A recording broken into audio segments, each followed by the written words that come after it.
आइए हम समझते हैं पूरे ब्रह्मांड के बारे में, यानी कि एस्ट्रोनॉमी के बारे में। अगर हम बात करें एस्ट्रोनॉमी की, तो एस्ट्रोनॉमी में पूरे ब्रह्मांड का अध्ययन किया जाता है, यानी कि ब्रह्मांड के अध्ययन को ही एस्ट्रोनॉमी कहा जाता है। अगर हम बात करें एस्ट्रोनॉमी की, तो एस्ट्रोनॉमी को रसियन भाषा में, रूस की लैंग्वेज में इसको कॉस्मोलॉजी के नाम से जाना जाता है। तो एस्ट्रोनॉमी और कॉस्मोलॉजी दोनों एक ही वर्ड है, उसका दोनों का मीनिंग एक ही होगा, लेकिन बस इसको अलग अलग भाषा में प्रयोग किया जाता है। ठीक है। अगर हम बात करें एस्ट्रोनॉमी की, तो इसमें जो हमारा पहला टॉपिक है, फर्स्ट टॉपिक है, हमको जानने को मिलेगा कि तारे का जन्म कैसे हुआ। तारे के जन्म से लेकर के तारे की मृत्यु तक, और बीच में तारे कौन कौन सी एक्टिविटी करते हैं, सब के बारे में जानेंगे। ठीक है। तो लेकिन पेशेंस के साथ, क्योंकि पेशेंस बहुत ही जरूरी है किसी भी काम को करने के लिए। अब देखिए, अगर हम बात करें तारों की, तो तारा बनने से पहले वह प्रारंभ में, प्राचीन समय में, जैसे एक बच्चे का जन्म होने से पहले वह एक शुक्राणु का अंश होता है ना, माँ की गर्भ में 9 महीने तक पलता है, तब जाकर के एक बच्चे की आकृति लेकर के धीरे धीरे, अचानक थोड़ी ना बच्चा का आकृति पेट में जाएगा, धीरे धीरे बनते बनते बनते बनते 9 महीने के बाद एक बच्चा का रूप स्वरूप वहाँ पे बनता है। तो सेम वही स्ट्रेटेजी यहाँ पर भी होती है कि तारा अचानक नहीं बनता है। शुरुआत में यह गैसों का एक गोला होता है, और गैसों के गोले को हम लोग निहारिका बोलते हैं, जिसको इंग्लिश में नेबुला का नाम दिया गया है। ठीक है।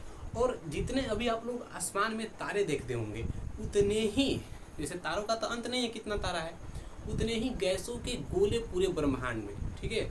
और जब ये गैसों के गोले आपस में टकराते हैं या फिर आपस जैसे पास आते हैं, तो उनकी गुरुत्वाकर्षण बढ़ जाती है, यानी कि वे एक दूसरे के प्रति खींचते, यानी कि खींचने लगते हैं। ठीक है। और खींचते खींचते वे एक दूसरे से टकराते हैं, और जब टकराते हैं तो उनमें घर्षण होती है, और जब घर्षण होती है तो वे आपस में जलने लगते हैं, और जलता हुआ पदार्थ ही तारा कहलाता है। तो शुरुआत में तारा एक गैसों का गोला होता है, जो कि निहारिका यानी कि नेबुला कहलाता है। और जब नेबुला में गुरुत्वाकर्षण बढ़ जाता है, तो इस गुरुत्वाकर्षण के बढ़ने के कारण वे एक दूसरे से टकराते हैं, और उनमें आग लग जाती है। और जब आग लगती है तो जलता हुआ पदार्थ ही तारा कहलाता है। अगर आप लोग रामायण देखे होंगे, तो उसमें एक सीन है ना, हनुमान जी का, जब राम जी का और सुग्रीव जी का मित्रता करने का समय आता है, तो हनुमान जी लकड़ी में ऐसे घर्षण करके वहाँ पे आग लगाते हैं, तो घर्षण से गर्माहट, यानी कि वहाँ पे उष्मा उत्पन्न होती है। तो सेम स्थिति यहाँ पर भी है।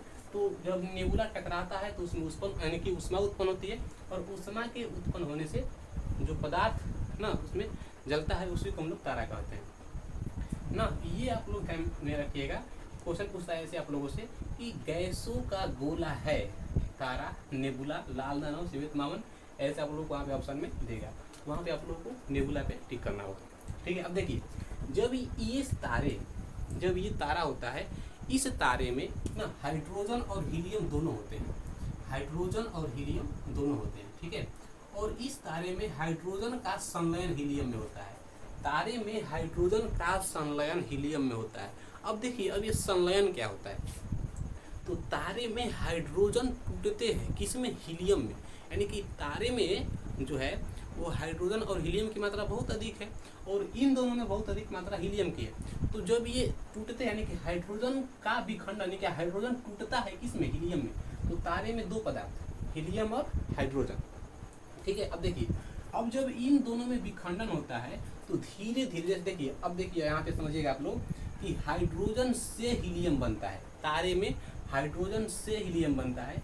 तो जब कहीं ना कहीं ये हाइड्रोजन खत्म होगा, और जब हाइड्रोजन खत्म होगा तो तारे की ऊर्जा भी खत्म होगी, और तारे की जब ऊर्जा खत्म होती है तो उसकी आकृति बड़ी होने लगती है, और उस बड़ी आकृति को हम लोग लाल दानव कहते हैं, यानी कि रेड जाइंट्स का नाम दिया जाता है।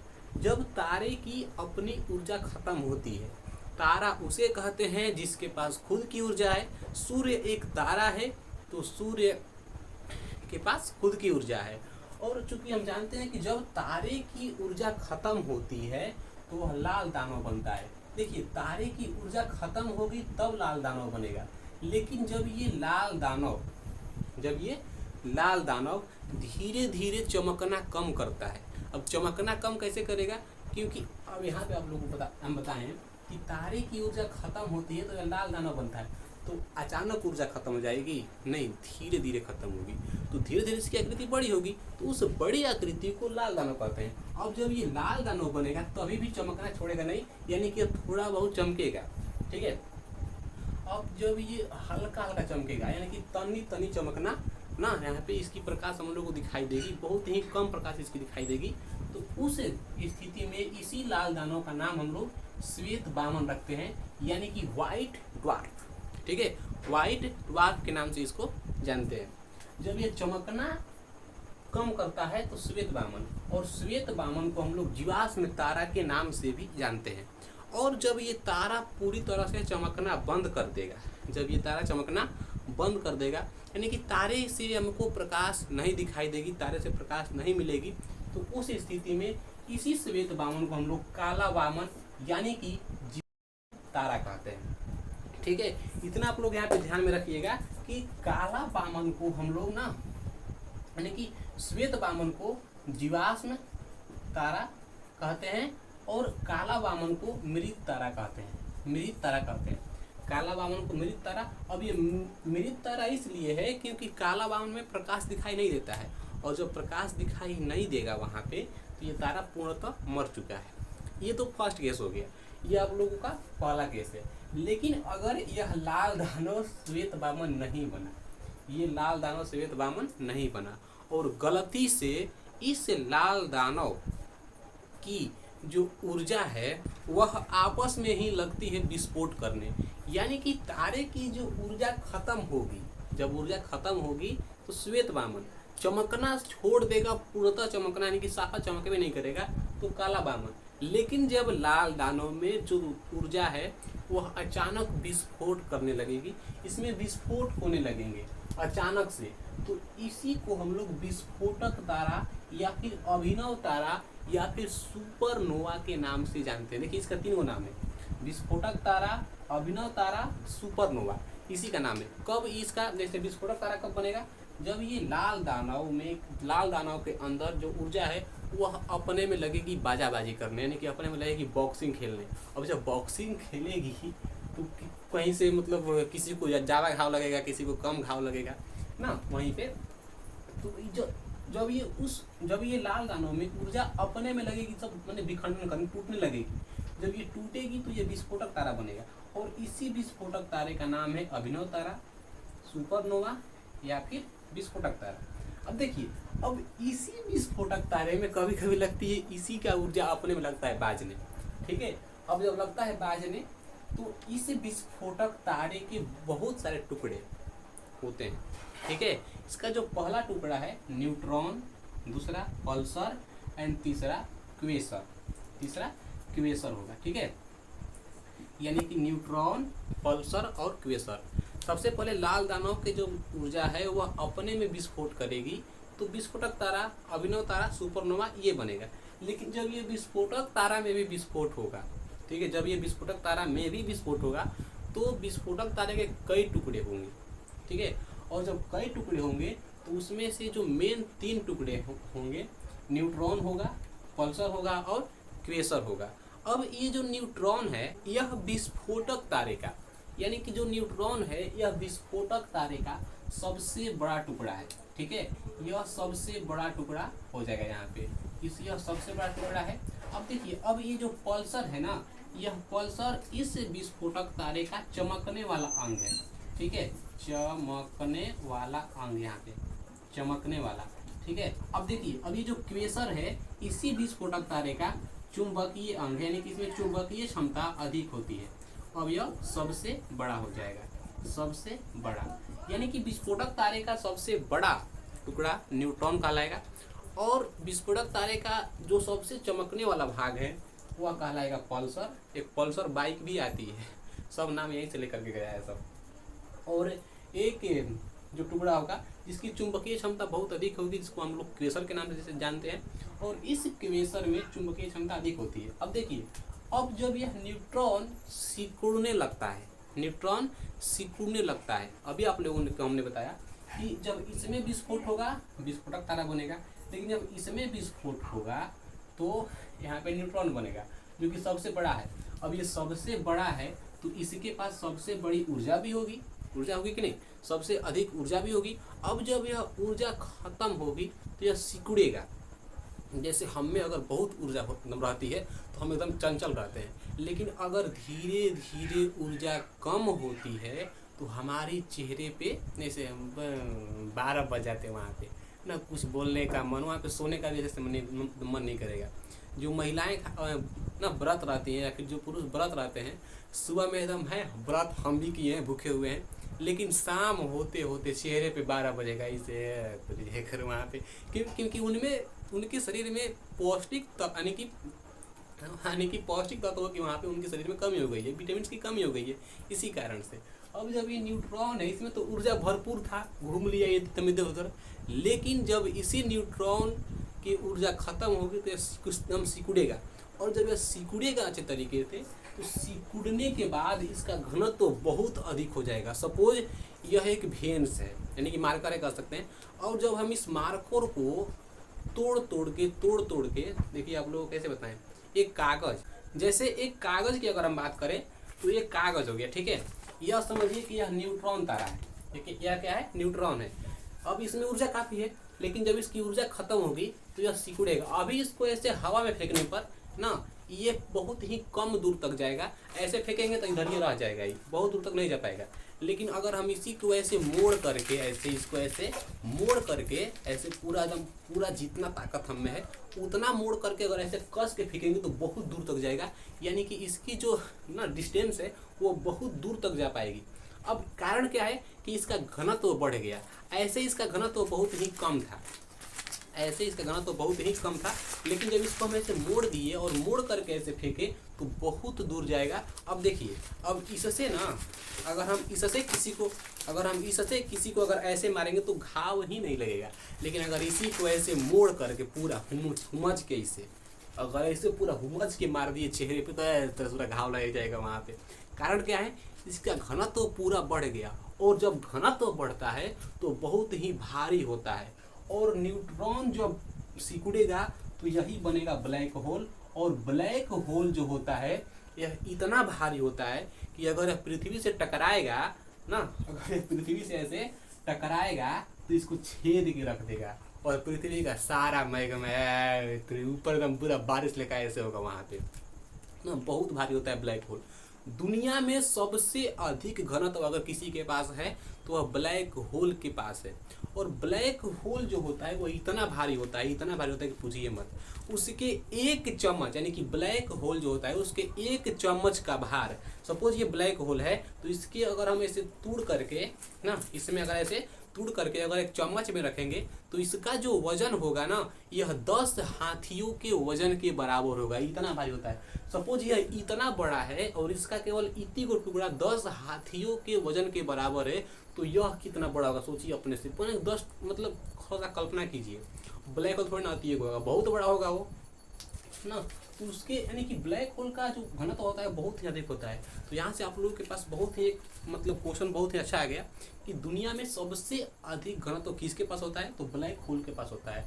सबसे पहले जो ये नेबुला था वह शुरुआत में गैसों का गोला था, जब इसमें गुरुत्वाकर्षण हुआ तो यह तारा बन गया। तारे के अंदर नाभिकीय विखंडन हुए, तारों के अंदर जो हाइड्रोजन जो होता है वो हीलियम में टूटता है, इसी को हम लोग नाभिकीय विखंडन कहते हैं, ठीक है, या फिर नाभिकीय संलयन कहते हैं। जब यह तारे की ऊर्जा खत्म होगी लाल दानव बनेगा, जब यह लाल दानव चमकना कम कर देता है तो इसको श्वेत वामन बोलते हैं। श्वेत वामन को हम लोग जीवाश्म तारा के नाम से भी जानते हैं।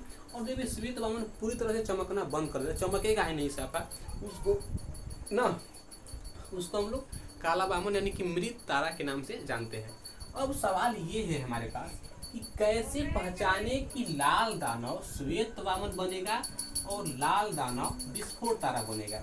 यहाँ पे थोड़ी सी समस्या आप लोगों को देखने को मिलेगी, लेकिन भारतीय वैज्ञानिक जो थे चंद्रशेखर जो थे भारतीय वैज्ञानिक, उन्होंने बताया कि तारों के श्वेत वामन और विस्फोटक तारा बनने की एक बहुत ही इजी ट्रिक है। अगर ये लाल दानव सूर्य के आकृति के 1.5 गुने, जैसे देखिए अगर ये हमारा सूर्य हो जाएगा, ठीक है, ये सूर्य है तो लगभग सूर्य की आकृति इसके बराबर है, ये सूर्य के बराबर है। लेकिन अगर हम इसी को काट करके इसको यहाँ पे से जोड़ देंगे, ठीक है, ये सूर्य के बराबर है यहाँ पे, और इतना भाग काट करके हम यहाँ पे जोड़ देंगे तो ये सूर्य के 1.5 गुना हो गया। सूर्य के क्या हो गया, 1.5 गुना हो गया। अब समझिएगा, अगर लाल दानव सूर्य के 1.5 गुने से बड़ा है, सूर्य के 1.5 गुने से क्या है, बड़ा है, यानी कि अगर इससे भी बड़ा है, इससे भी क्या है, बड़ा है, तो यह विस्फोटक तारा बनेगा। समझिएगा ध्यान से, ये बहुत महत्वपूर्ण टॉपिक है आपके लिए, ठीक है। यानी कि अगर जो ये लाल दानव है, अगर सूर्य के द्रव्यमान से, यानी कि सूर्य का जितना वजन है, सूर्य का जितनी आकृति है, उसके आकृति उसके द्रव्यमान की 1.5 गुने, है ना, प्योर 1.5 गुना यहाँ पे नहीं होगा, वहाँ पे 1.44 होगा। तो आप समझने के लिए यहाँ पे 1.5 गुने का उपयोग कर सकते हैं, ठीक है। यानी कि सूर्य के द्रव्यमान की 1.44 से अगर बड़ा होगा तो यह विस्फोटक तारा बनेगा। लेकिन अगर सूर्य के द्रव्यमान से लाल दानव छोटा हो, यानी कि सूर्य के द्रव्यमान से लाल दानव लाल दानव सूर्य के द्रव्यमान के 1.44 से छोटा होगा, यानी कि इससे छोटा होगा, इतना बड़ा होगा, इतना बड़ा होगा ना, इतना बड़ा होगा, या फिर इतना बड़ा होगा, ठीक है। ये सूर्य इतना बड़ा है और ये इतना ही बड़ा है, ये वाला आकृति लाल दानव इतना ही बड़ा है, तब ये श्वेत वामन बनेगा। ये बहुत जरूरी है। इसी को हम लोग ना चंद्रशेखर सीमा कहते हैं, ठीक है, चंद्रशेखर सीमा कहते हैं, और इसी को हम लोग कृष्ण क्षेत्र के नाम से भी इसको जाना जाता है। तो आई होप कि आप लोग इस टॉपिक को समझ गए होंगे। अब देखिए, सबसे महत्वपूर्ण चीज कि तारों का जो रंग होता है, यानी कि तारों का जो रंग होता है वह उसके पृष्ठ ताप पर निर्भर करता है। किस पे? पृष्ठ ताप पर निर्भर करता है। हमारा जो सूर्य है उसकी जो रंग है, यानी कि उसका जो कलर है वह लाल रंग का हमारा सूर्य है, और सूर्य के इस ऊर्जा को खत्म होने में अभी 5 अरब साल लगेंगे। कितना? 5 अरब साल लगेंगे सूर्य के इस ऊर्जा को खत्म होने में, यानी कि 5 अरब साल के बाद सूर्य का प्रकाश हमारे पृथ्वी पे आना बंद कर देगा, ठीक है। और किसी भी तारे का, सूर्य का ही नहीं बल्कि किसी भी तारे का अगर हम बात करें जीवन काल की, तो किसी भी तारे का जीवन काल होता है 10 अरब साल, ठीक है। यानी कि कोई भी तारा 10 अरब साल तक जीवित रह सकता है, 10 अरब साल तक जीवित रह सकता है। और सूर्य अभी से 5 अरब साल तक प्रकाश पृथ्वी को देगा, और 5 अरब साल सूर्य का बीत चुका है। सूर्य 5 अरब साल का, यानी कि सूर्य के 10 अरब साल में 5 अरब साल बीत चुका है, और सूर्य 5 अरब साल और रहेगा। अब देखिए, जब सूर्य, यहाँ पे महत्वपूर्ण ये बोला है कि तारों का रंग किस पर निर्भर है, तो तारों का रंग उसके ताप पर निर्भर है। किसके ताप पर निर्भर है? तो उसके पृष्ठ, यानी कि ना उसके बाहरी सतह को पृष्ठ बोला जाता है। तो उसके बाहरी सतह यानी कि पृष्ठ के ताप पर, बाहरी सतह के ताप पर, पृष्ठ ताप पर निर्भर करता है।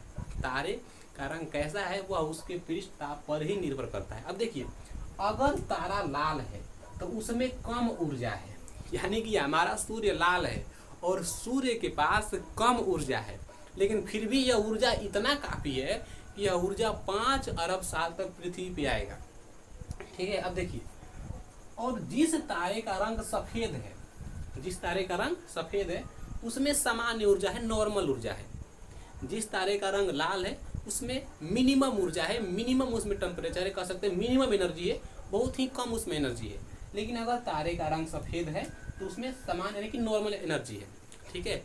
लेकिन अगर तारे का रंग यहाँ पे नीला है, ठीक है, क्या है? नीला यहाँ पे अगर तारे का रंग यहाँ पे नीला है तो इस नीले रंग यानी कि तारे के कारण उसमें जो ऊर्जा है वह बहुत ही अधिक है। यानी कि अगर तारे का रंग सफेद है तो ऊर्जा कम है, सॉरी, अगर तारे का रंग लाल है तो ऊर्जा कम है, सफेद है तो ऊर्जा नॉर्मल है ना।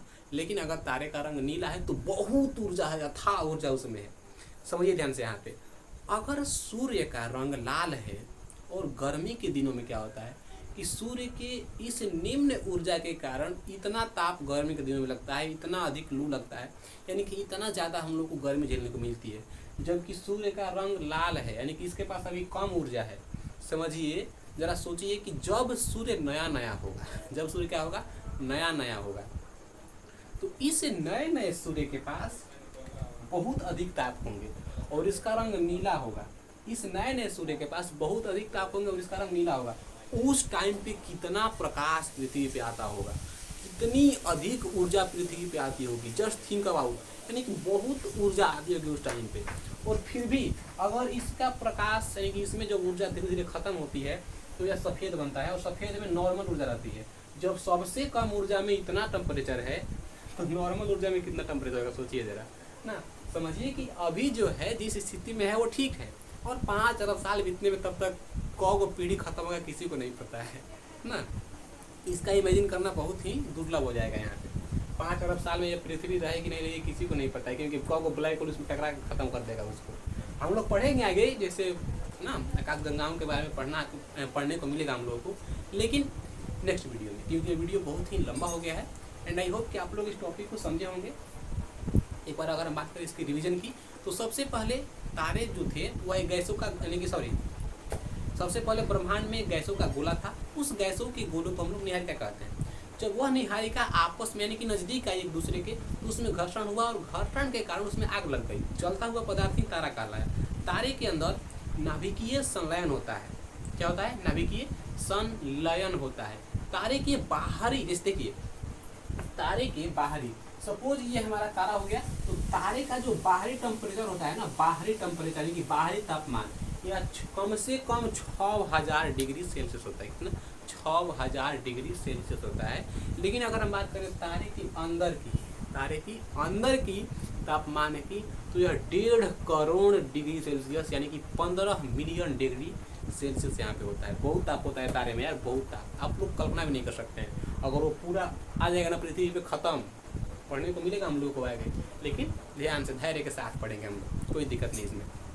अब देखिए, जब ये गैसों का गोला था, तारा बना, किसके कारण? गुरुत्वाकर्षण के कारण। जब ये तारा बना तो इसमें हाइड्रोजन का संलयन हीलियम में हुआ, जिसको हम लोग नाभिकीय संलयन, नाभिकीय विखंडन, न्यूक्लियर फिजन के नाम से जानते हैं। ठीक है।